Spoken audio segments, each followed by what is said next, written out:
Righto, so this will be as interesting for me as it will be for the people that are actually watching this, because I've got Peter, the owner, and Paul, you would have seen on our videos previously, that did a lot of the technical stuff and suspension and computers and things. And the car's now 3 years since we finished it and 2 years since I've touched it. So I'm really keen to show you guys what they've been up to. And mate, awesome, both of you, the changes you've made. I think the car's just so much better now from a functionality point of view, and of course the whole hydrogen thing, which we'll get into. And I'm pleasantly surprised to see the Super 6 again, which is nice. Yeah. And we all know how much work that all takes. So Peter, just how did the evolution come about? What have we sort of been up to?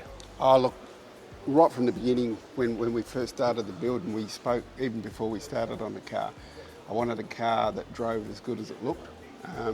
So a lot of the work that we've done post, so like yours and Darren's work, was been around suspension, mechanical reliability. We've fixed a few things, but the hydrogen was also something different that we wanted to try, because as you were aware, during your build process, I got stuck overseas for about 14, 16 months in Turkey. Being in the resource sector, I was working in Turkey in an underground mine, and we had an issue with diesel particulate in the underground mine, and I was looking at a way we could actually reduce particulate because it's a carcinogen. So what are the ways we can do that? So when I got back to Oz, touched base with the university in WA, we started looking at hydrogen options, and then Paul and I started testing some of the available options at the time, but they were big, they were heavy, they drew 40 amps of current, you had to mix chemicals, and it was like a fairly involved, potentially risky process.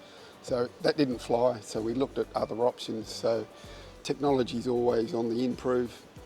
We looked at different options, and now we're using what they call a photon exchange membrane. It only draws 5 volts, and the little unit in the back of this produces about 600 millilitres of hydrogen from a very small water source. So I know that you're doing this commercially and you're doing it for normal type motor vehicles, so I know your own ranges on it. So why would you go, people say to me, why the hell are they messing around with hydrogen on a car like this? I love big V8s and street cars and so forth.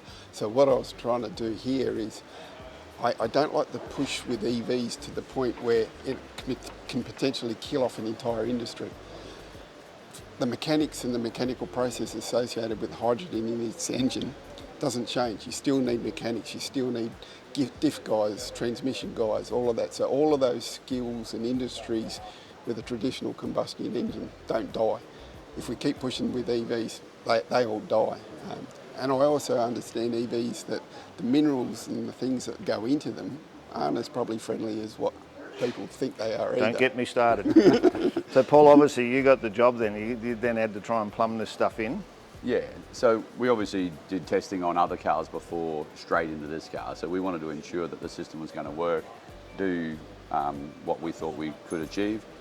So we started on the Ranger and some Mazda BT50s and just other cars that we had access to originally. Proved the concept, ensured, through dyno data and emissions data and stuff like that, and then implemented on this car as a showpiece more than anything. Yeah, and your background is down that track. You do a lot of tuning. Yeah, for sure. So engine building and tuning and obviously car build stuff, not the body, which is obviously where you did most of that stuff, and I did everything else, or the other stuff. Yep. But yeah, the hydrogen component, we essentially fitted one of our kits that we'd been using on other road vehicles into the back. We launched it at the Cairns Auto Spectacular in October of last year. However, none of the system was visible, so we could tell spectators or people at the show that it ran on hydrogen and stuff like that, but they couldn't see it. It probably wasn't until at the Cairns Auto Show there's a driving event. So the top 10 or the top 20 cars selected from the show then are allowed to compete in the driving events. So we ran this car in the driving event, and obviously when the car starts it still runs on petrol, so it's got an exhaust smell and all that sort of stuff when you fire it. the system fires up about 45 seconds after the engine start, and then about 30 or 40 seconds later, it's actually starting to run on hydrogen. Now, the exhaust smell and appearance of, emissions on this being a big engine with an overlap camshaft, when it's cold, there's soot coming out the tailpipe, and that cleans up. The smell changes dramatically, and we did the driving events with the hydrogen system active, and that was essentially our launch to the public. So you're still using the factory ECU, and then you're backing up to that, or that's all gone now? Now we have swapped across, because we wanted to monitor exhaust temperatures with the hydrogen, so we swapped across to a Haltech R3, and we put EGTs into the header pipes. With the Haltech, we've been able to then monitor water consumption in the tank or water level in the tank. We've got a 12-position pot that we can adjust the output or the flow from the gas system, so we can monitor that position through the dash and stuff like that now. Let's have a look at that. So you've got...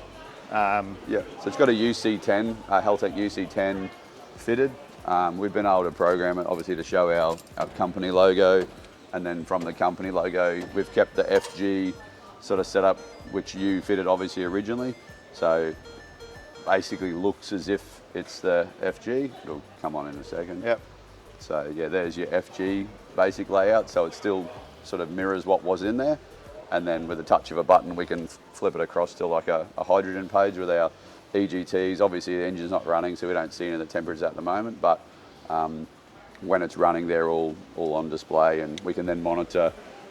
In this system, we can't adjust single cylinders by hydrogen like output. Yep. So obviously with the individual tubes made under the manifold and everything like that, this sort of shows if our distribution's working, as well whether as we it's could. working, sort of thing. yeah, and it's I think you were telling me before, it's just at 1 bar.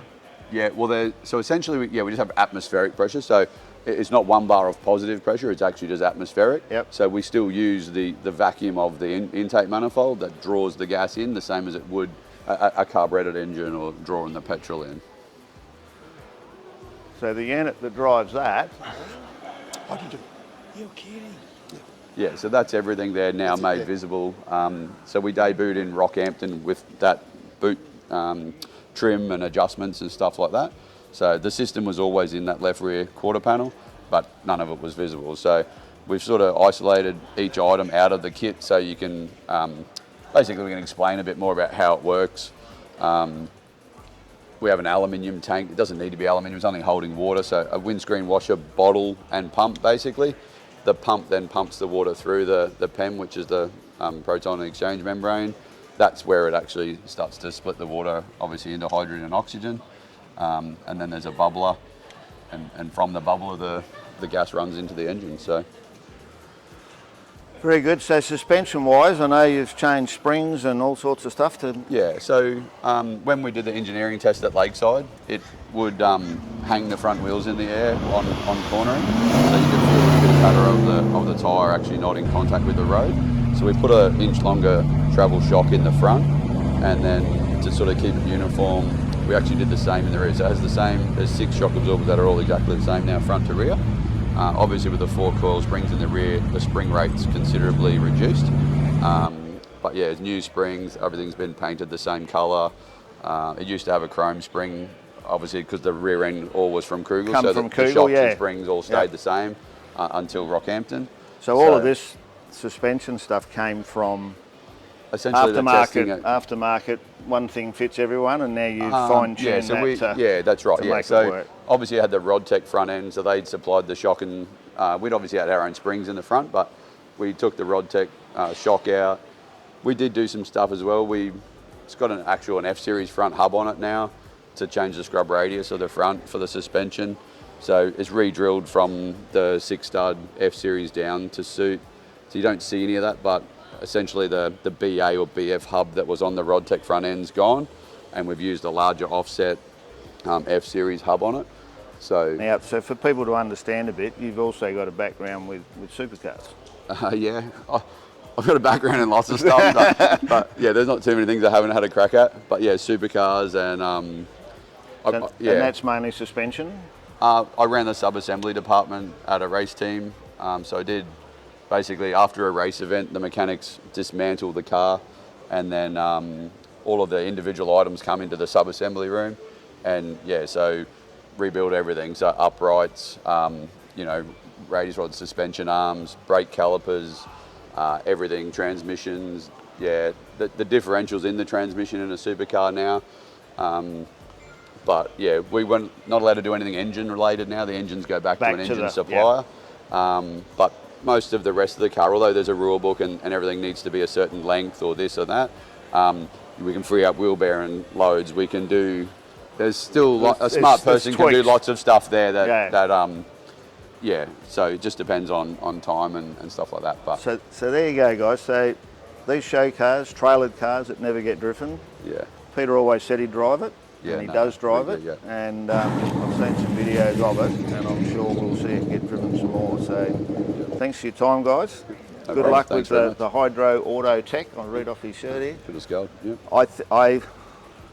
We started talking about EVs, and let's not talk about windmills, but I mean, with what we do, and you know, at my age, I just love to see things like this that keeps what we're doing alive, and hopefully someone doesn't buy out and hide the technology again. well, for hot rodders and street machines also, they're getting harder and harder with emissions when you actually build the cars. Yeah. So straight away we've found a 50% reduction in emissions straight away. Yep. So that's one less hurdle you have to worry about with a simple bit of hydrogen injection. And it's not cumbersome. No. No, they can be hidden essentially. And also the other thing, petrol, diesel, so it's anything internal combustion. So whether it's agricultural equipment or boats, cars, trucks, awesome. It can be adapted to everything. Yeah. Right, guys, thanks very much. Thanks very much, Howard.